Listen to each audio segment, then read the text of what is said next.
Let's briefly talk about CLS compliant types. Now, what does it mean to have CLS compliant types? Certain types are required for compliance with the CLS, like I mentioned earlier.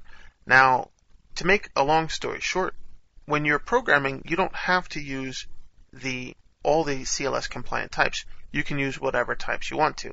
But if you're interacting with other developers, or you're interacting with other systems, or you're writing third-party software, or you're writing something that other developers might use at some point, and you want to interact with other languages, for example, another language besides C# that could be .NET enabled as a language, then you want to stick with the compliant types. And that would mean that you just want to avoid the unsigned versions of the integer types. So unsigned short, unsigned int, and unsigned long are not CLS compliant.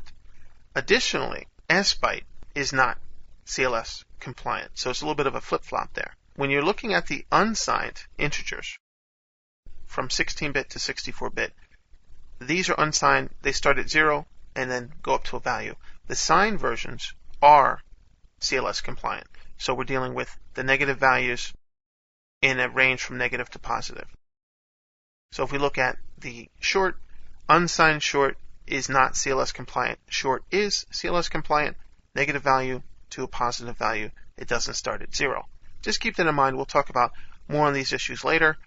sbyte is the only difference there, where sbyte is a signed type here, but it's not CLS compliant. So the alternative to working with sbyte is going to be a short, a signed 16-bit integer. That's the alternative of what you should use to stay within the CLS compliance if you need negative values. And that's the closest that you could use. You could use something higher, but that's going to take more memory, of course. So a short is 16-bit, a byte is 8-bit. So just keep that in mind. So very, very easy. If you want to stay CLS compliant, for the most part, there are other issues.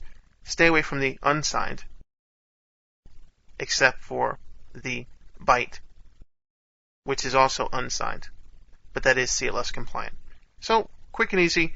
We'll get more into CLS compliance and other issues as we move forward into working with classes and objects.